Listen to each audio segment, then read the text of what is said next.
Há muito tempo, em um mundo antigo onde os exércitos definiam o poder das nações e os profetas carregavam a voz de Deus, vivia um homem chamado Naamã. Naamã era general do exército da Síria, uma das figuras mais importantes sob o reinado do rei Ben-Hadad. Ele era conhecido por sua coragem nas batalhas, pela habilidade estratégica e pela lealdade ao trono. Seu nome era respeitado até mesmo fora da Síria, entre reinos vizinhos. Era rico, tinha posição, honra e tudo o que se pode desejar no mundo humano. Mas havia algo em sua vida que nenhuma espada podia cortar, nenhum ouro podia comprar. Ele sofria de lepra. A lepra, naquela época, não era apenas uma doença física, era uma sentença social. Os leprosos eram excluídos da comunidade, afastados das famílias, tratados como impuros. Eles carregavam sobre si uma marca visível e constante da separação. Para um homem como Naamã, acostumado ao respeito e à proximidade dos poderosos, aquilo era insuportável. Apesar de tudo que possuía, ele vivia incompleto. Foi então que uma jovem escrava mudou o rumo de sua história. Ela era israelita, capturada durante uma guerra e levada para servir dentro da própria casa de Naamã. Embora escrava, essa menina carregava dentro de si uma fé simples, mas poderosa. Um dia, ao ver o sofrimento do homem que comandava exércitos, ela disse à esposa de Naamã: "Se o meu senhor fosse ao profeta que está em Samaria, ele o curaria da lepra." Essas palavras foram levadas a Naamã e, embora viessem de uma escrava, elas trouxeram uma centelha de esperança. Decidido a buscar ajuda, Naamã foi ao rei da Síria e contou o que havia ouvido. O rei, desejando ajudar seu fiel general, escreveu uma carta ao rei de Israel e mandou com Naamã grandes presentes, prata, ouro e roupas finas, o suficiente para impressionar qualquer governante. Com uma comitiva forte e imponente, Naamã partiu para Israel. Cheio de expectativas, imaginava que encontraria um profeta poderoso, talvez um homem sábio e majestoso, cercado de sinais e milagres. Afinal, ele era um homem importante, esperava um tratamento digno disso.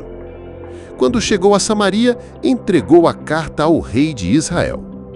Mas, ao ler o conteúdo, o rei rasgou suas vestes em desespero. Ele entendeu mal a situação.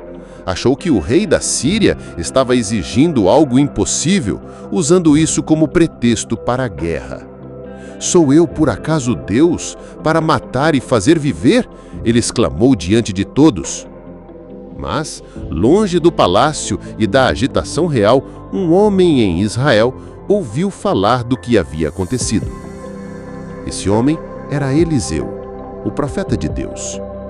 Quando soube do desespero do rei, mandou-lhe um recado: "Por que rasgastes as tuas vestes?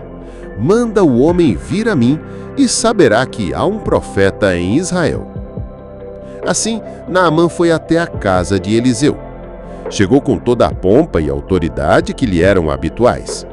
Trazia consigo ouro, prata, uma comitiva numerosa e a certeza de que receberia um tratamento especial. Mas o que ele não esperava era que Eliseu nem sairia para recebê-lo pessoalmente.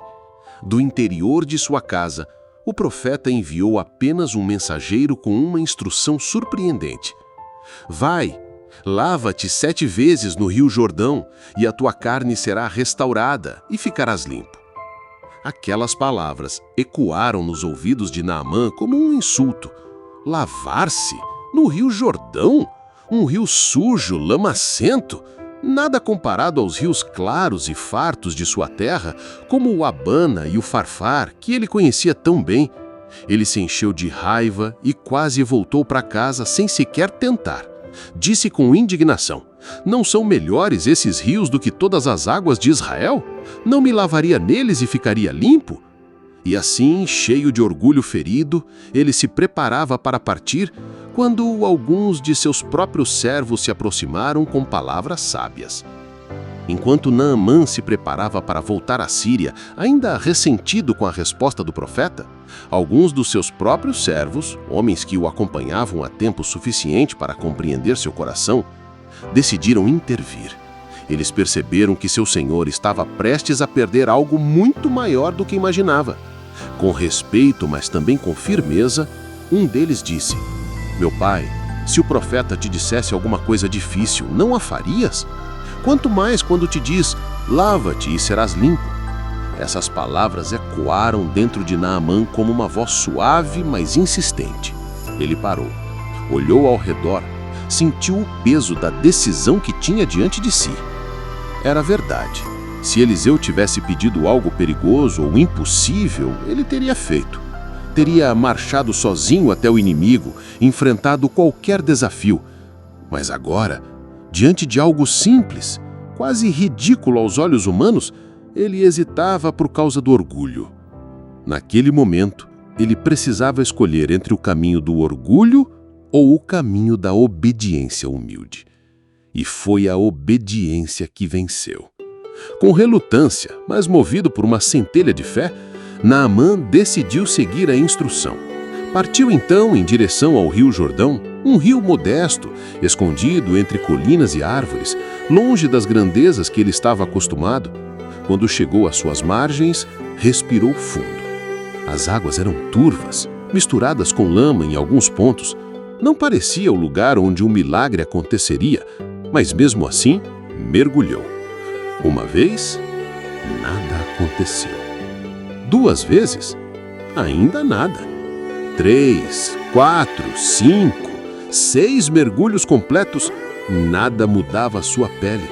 Sua pele continuava marcada pela lepra. Seus braços tremiam de cansaço e frustração. Por um instante, pensou novamente em desistir. Mas havia algo diferente dentro dele agora. Uma pequena, porém crescente certeza de que talvez aquilo fosse exatamente o que precisava fazer. E então, na 7ª vez, algo extraordinário começou a acontecer. A pele que antes era marcada pelas feridas da lepra começou a se transformar. Pequenas áreas lisas foram se expandindo, como se uma nova vida estivesse nascendo. Ele tocou seu próprio corpo, incrédulo. Olhou para suas mãos, para os braços, para as pernas e percebeu que havia sido curado completamente. Sua carne tornara-se como a de uma criança recém-nascida, nova, saudável e pura. Naamã saiu da água com lágrimas nos olhos. Não eram lágrimas de tristeza, mas de gratidão, de surpresa, de transformação. Aquela água não tinha poder por si só, mas ali, naquele rio simples, Deus havia manifestado sua glória. Ele voltou correndo até a casa de Eliseu, cheio de emoção, com um coração totalmente diferente do que quando havia chegado. Não vinha mais como um homem arrogante, duvidando da palavra de Deus. Vinha como alguém curado, humilde e grato. Ao encontrar o profeta, proclamou com convicção: "Agora sei de fato que não há outro Deus em toda a terra senão em Israel." E movido por gratidão, insistiu para que Eliseu aceitasse um presente em troca do milagre recebido. Mas o profeta recusou qualquer recompensa. Ele queria que ficasse claro: o poder não vinha dele, nem do rio, nem da água. O poder vinha de Deus. A cura era um dom gratuito, dado por graça. Então, Naamã fez algo surpreendente. Pediu ao profeta 2 cargas de terra de Israel para levar consigo à Síria. Desejava oferecer sacrifícios somente ao Senhor e prometeu nunca mais prestar culto a outros deuses. O homem que chegou orgulhoso, doente e duvidando da palavra de Deus, partiu humilde, curado e convertido.